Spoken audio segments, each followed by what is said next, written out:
Buenos días. Hoy les estaré hablando sobre Amengual, capítulo 7, y sobre Martín Salas, capítulo 7. Mi grupo está compuesto por Ricardo Ramírez, Nayelis Quintana, Natanael Ríos, Lacey Quintana y Estacy Peña. Y este servidor, Cristian Pérez. Mi nombre es Stacy Peña y les voy a estar hablando sobre la primera pregunta de Amengual. Explique las diferencias entre la tradición aristotélica, que arranca con Aristóteles, y la tradición cartesiana, que arranca con Descartes, con relación al concepto de conciencia. Para los aristotélicos, la mente era esencialmente la facultad o conjunto de facultades que distinguen a los seres humanos de otros animales. Considera al intelecto como la mente por excelencia, y la imaginación y los sentidos internos no forman parte de la mente. Y para Descartes, la mente es la conciencia, no la inteligencia o la racionalidad. La mente, desde el punto de vista cartesiano, es el reino de todo lo accesible a la introspección. Este incluye no solo el entendimiento humano y la voluntad, sino también el ver, el oír, el dolor y el placer humano. Para esta, la imaginación y las sensaciones o el ejercicio de los sentidos forman parte de la mente. Buenos días, mi nombre es Nayeli y voy a estar leyendo la pregunta número 8. La insuficiencia o inadecuación teórica de la tradición cartesiana para explicar la mente humana ha dado paso a numerosos intentos de superar y suplantar dicha tradición. Explique los siguientes intentos nombrados para amenguar. 1. El conductismo vendrá a transformar la psicología convirtiéndola en una ciencia de la conducta. Para este, el alma o la mente era un pseudo problema. 2. La teoría de la identidad. Los elementos de la experiencia conscientes son idénticos a los procesos y estados en el cerebro. ¿Y por qué los fenómenos mentales son estados y procesos cerebrales? Pueden ejercer una causalidad. 3. El funcionalismo.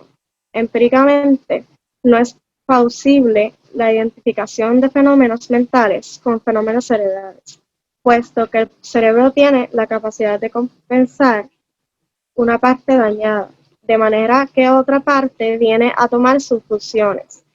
4. El emergentismo es la negación del dualismo, frente al cual afirma la procedencia y la dependencia que lo mental tiene de lo físico. Es a la vez la negación del materialismo reduccionista, a diferencia del cual afirma que existen niveles de realidad con propiedades irreductibles. Yo soy Cristian Pérez y estaré contestando a la pregunta número 9. Según Amengual, ¿qué significa denominar el hombre como espíritu? El espíritu del hombre no designa una parte independiente del hombre, sino su totalidad. Con espíritu se designa aquella dimensión del hombre que es específica del hombre: inteligencia, voluntad, libertad y conciencia. Con espíritu se designa aquel principio de acción en el que el hombre, que eso se reduce a pura biología. Con espíritu se designa el carácter subjetivo y personal del hombre. Con espíritu se designa aquella apertura radical del hombre a la realidad y al ser, lo abre a la verdad y al bien. Ahora les estaré hablando de Martín Salas. ¿Qué fue el Deep Blue de IBM y cuál fue su propósito? La supercomputadora Deep Blue consistía de dos modelos de 1.90 metros de altura que contienen procesadora. Durante los juegos de ajedrez, los módulos se comunican entre sí y envían la información de sus cálculos por medio de líneas telefónicas a una unidad que tiene un monitor de video. Mi nombre es Lacey Quintana y estaré hablando de la segunda pregunta de Martín Salas. ¿Qué es el funcionalismo y en qué consiste el modelo cibernético de la mente? El funcionalismo consiste de dos formas: input y output. Esta relación depende de lo que ocurre en la caja negra. Esta caja se sustituye por un nuevo modelo en el que se tiene que procesar toda esa información. Por otra parte, la psicología se convierte en teoría del procesamiento de información. Y es en ese preciso momento que se cruzan las computadoras, debido a que su tarea es procesar todo tipo de información que se le da, ofreciendo así mayores resultados. Finalmente, cada módulo cumple con una función, y ahí es donde viene el funcionalismo. En los estados mentales, solo le interesa la función que cumple y en qué medida transmite la información a la fase siguiente.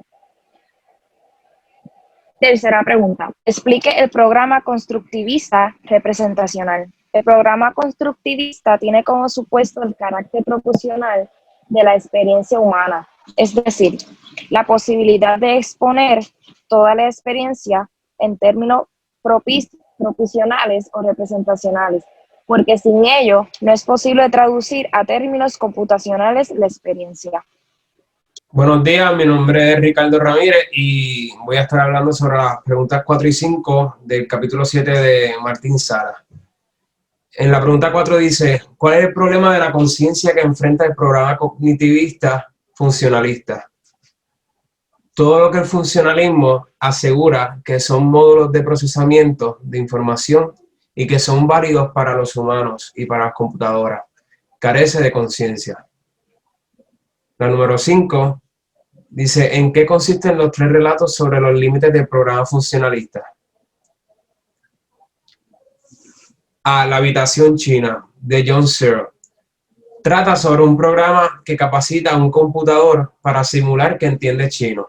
Así, si al computador se le hace una pregunta en chino, confrontará la pregunta con su memoria o su base de datos y producirá respuestas adecuadas a las preguntas en chino. En una sala está una persona y el computador. Afuera está la persona que creía que el computador entendía su idioma. La persona manipula los textos y es capaz de responder a cualquier texto en chino, ya que tiene el manual con las reglas del idioma. Y así hace creer a un observador externo que él sí entiende chino. Mi nombre es Stacy Peña y les voy a estar hablando sobre el segundo relato, que es el juego de Dnieprov. El cuento transcurre en un congreso de matemáticos. El profesor sitúa a los congresistas en un estadio con instrucciones de transmitir una señal a cada uno de los sujetos que le rodean. La forma de transmitir la señal era según les llegaba por un código que le dieron. Depende del número, era el lado en el que la iban a retransmitir. Al llegar la señal al final, decodificando, salió una frase en portugués y al principio lo que los organizadores habían transmitido era esa misma frase pero en ruso. Saludos, mi nombre es Natanael Ríos y estaré hablando sobre la pregunta número 6 de Martín Salas y el juego de Mary de Frank Jackson. El cuarto de Mary de Frank Jackson. Mary es puesta a investigar el mundo desde una sala en blanco y negro, atrás de un monitor. Ella se especializa en la neurofisiología de la visión y adquiere toda la información física que se puede obtener de lo que ocurre cuando vemos algo, y estos términos de colores. Descubre que las combinaciones de longitud de onda estimulan la retina, y como esto produce la contracción de las cuerdas vocales y la expulsión de aire de los pulmones, de la que resulta la pronunciación de la frase sobre lo que se está describiendo. Pregunta 6. ¿Cuáles son algunos de los límites esenciales del programa constructivista o cognitivista? 1. Si una persona no entiende chino, seguirá sin entenderlo por más programas que le den. 2. La ingenuidad de pensar que era cuestión de tiempo hacer robots con percepción, sentimientos, que hablaran y tradujeran cualquier frase. 3. El hecho de que podamos simular una conducta mediante un ordenador que procede mediante reglas, eso no significa que conducta humana proceda del mismo modo. Y finalmente 4. Tratar de transferir a la percepción el modo como se opera en la ciencia. Muchas gracias por su atención.